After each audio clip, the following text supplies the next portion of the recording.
Welcome, everybody, here to the Sports Talk Network. Specifically, welcome here for the quick review here for WWE TLC 2017 edition.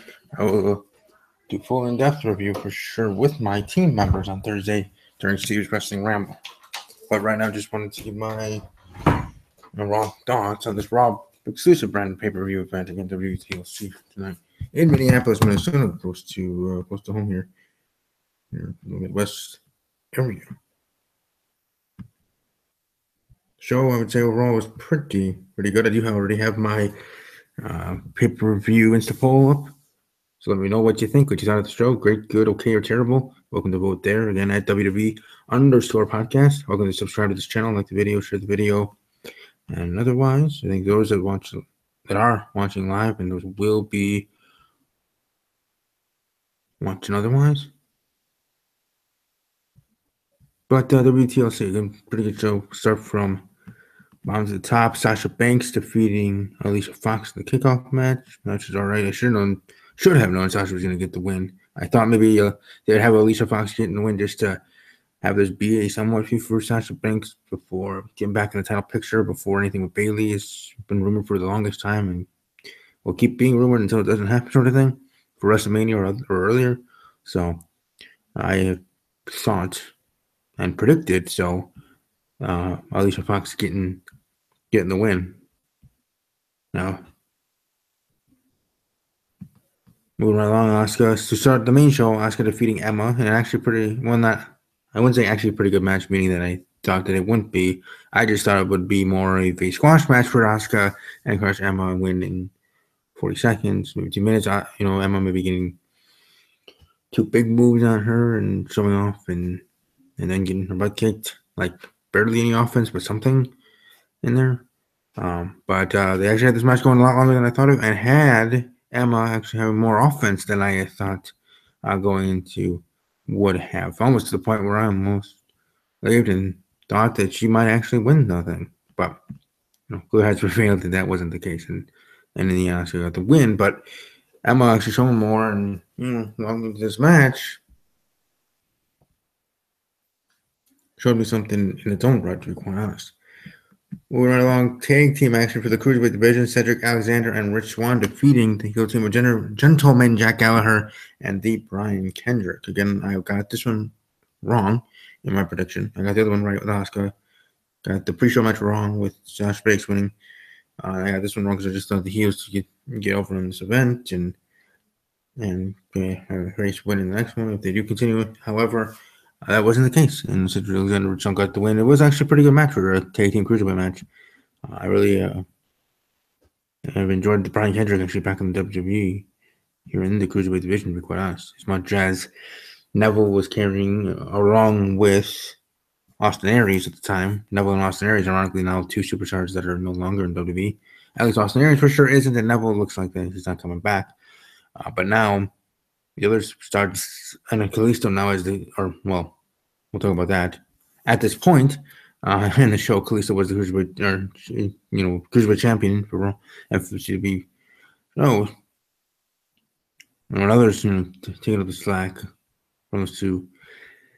Like I said, that we're for sure for the cruiserweight division. Now them stepping up and this tag team match actually showed me something for all 4 of them. But again, really, like I said, Brian Kendrick showed me a lot since he came back, and really have enjoyed it. What I enjoyed also was the Raw Women's Championship match. Next up, Alexa Bliss defeating Mickie James. Again, like I said, I'll be more in depth with my review because I'll have my team members and others, or at the very least, my team members joining me for Steve's Wrestling Ramble on Thursday, where I'll get their thoughts and I'll go on with myself on each of the matches and otherwise as we converse at that time. But here, Raw Women's Championship champion Alexa Bliss getting the win over Mickie James. I got that pick correct. James Hart, good match there, but it seemed like maybe a goodbye. I don't think she'll be winning the Raw Women's Championship anytime soon, or anytime soon. Maybe a couple matches on Raw in general, but either way, Alexa Bliss for the win and moving on as the champion.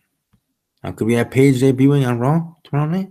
Could that be the time? I know some are saying and rumoring or thinking that it would be happening tonight during the title match or afterwards. sometimes things need to be saved for the Raw show after, or the Raw after, or SmackDown Live after, SmackDown Live event, or any event. Point being is save it for the show after pay per view and have a big return happen there just as much as you would want it to happen at the said pay per view. Now, I believe more having returns being at the big pay per views than the other ones. But as I've talked about in the past, wanting WWE to care about their other pay per views and promoting it and building and booking it that way, then maybe having page or having other things happen, whether it's TLC or other quote unquote beat up pay per views, making them stronger and better for sure in that route. Enzo Amore defeating Kalisto to become the new Cruiserweight champion. Maybe think that was going to be happening for two reasons. One, Enzo really has done good for the Cruiserweight division, at least in the demographic of viewership. But also, when Kalisto messed up in his line, as much as that was a botch, it also was what he was probably supposed to say in a go-home show Raw to SummerSlam or something in the rematch, or maybe next week, or whenever they have the rematch, which probably will be at SummerSlam. There's 2 weeks. All right, to the next pay-per-view event, and my Survivor Series, again, Survivor Series, not SummerSlam, Survivor Series, prediction episode will be lit for sure. I will have, as of right now, penciled in Moni's Corner as my guest, hopefully, and also along with my team members, hopefully, also be able to have Alexi Manek, Sotiara Central, maybe even Archie Mikey, Katrina would be nice to be added. Talking to, there's a lot of people I would like to have on the show. Have a full house here.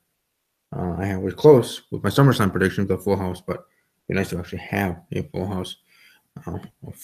Talking WWE Survivor Series and all the matches. I mean, heck, the WWE has a full house anyways, and it's match card list for those pay-per-views being 4 hours long, 12 matches or so. So why not having 10 people, whether all dudes here or man and woman.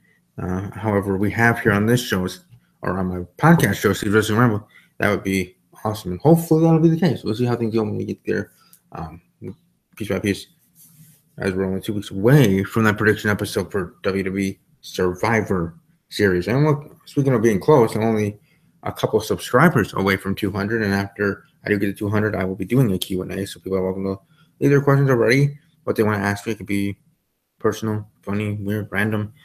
It could be about anything. It doesn't have to be just about pro wrestling. It doesn't have to be just about my thoughts on something in the NFL or other sports. It could be whatever your heart desires, and no limit to as many questions you want to ask. I'll talk about that more when we get to that point. But moving right along, main event time. Seth Rollins, Dean Ambrose, Kurt Angle versus Braun Strowman, The Miz, Kane, Cesaro, and Sheamus. You have Kane and Braun Strowman each other, and I think this was also held up by the announcer talking to or before the match started, as when they talking about, he said Kane, making Kane wish he never came back. Again, yes, that might have been a screw up, but I think again in his head, forward thinking, right? Because you obviously know already ahead of time how it's going to go. That's why scripted entertainment is sports entertainment. WWE, which we all still love, and that's why we do enjoy, because of the sport of it and the entertainment of it, both sides. At least I would hope that to be the case for most in the WWE universe.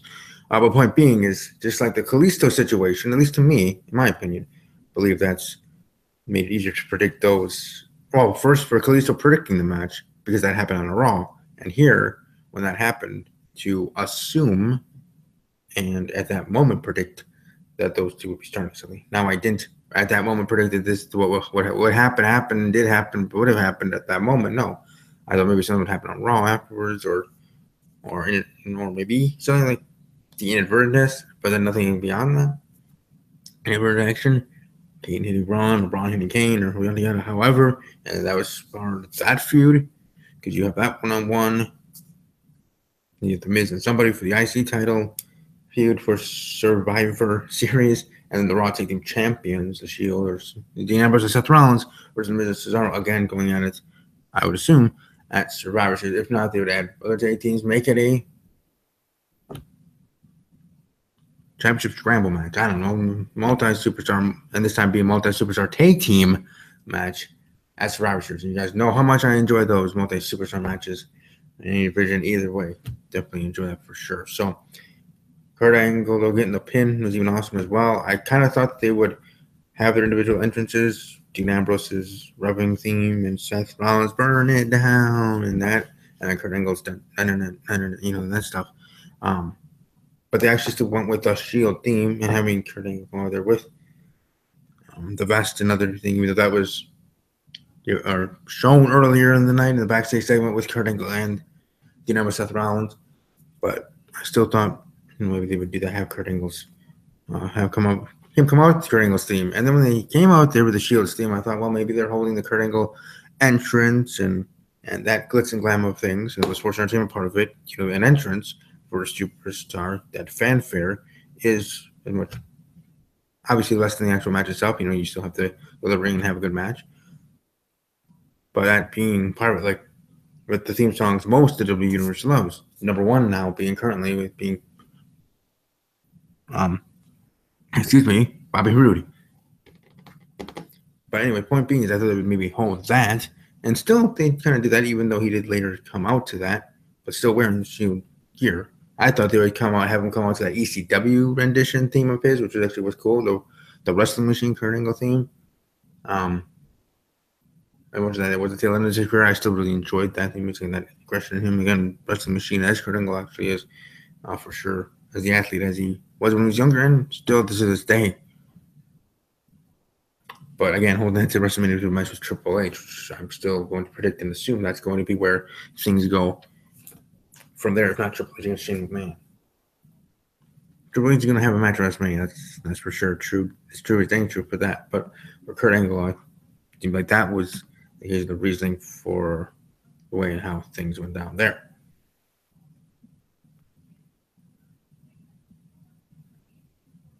I did want to see, because I wasn't able to go into my live chats. So those that are watching live, thanks. If you are conversing there, keep on doing so. I'm trying to slowly get to my live chat if things load properly. But TLC overall, I guess a pretty good match. I would say match of the night being the main event.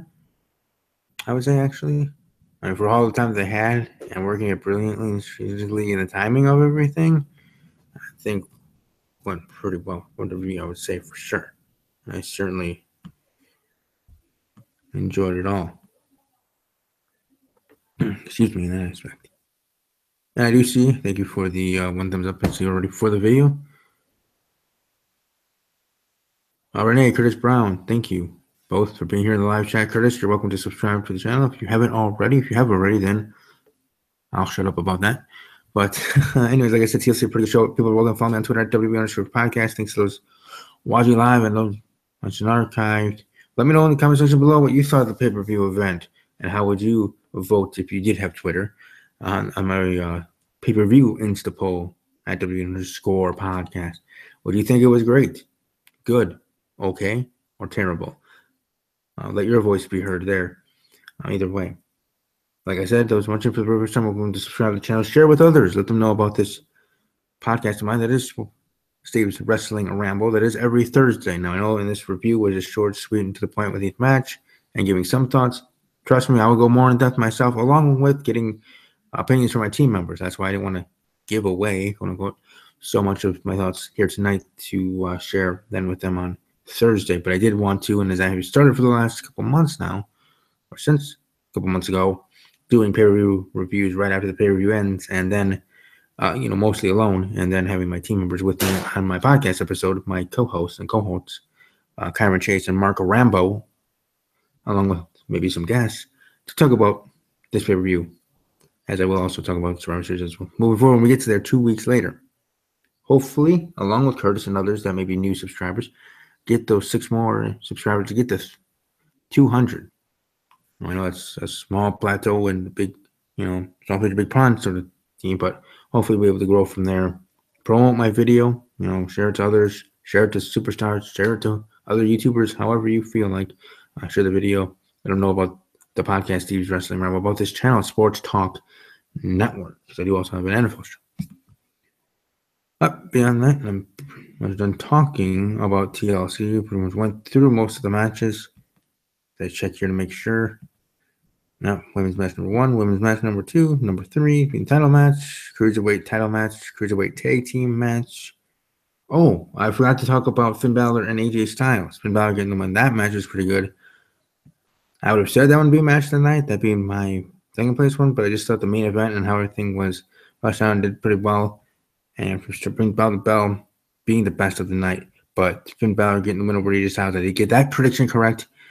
And the match in itself, 4 being just thrown together Friday afternoon, and pretty much one full day to plan, with Sunday being the day of the show.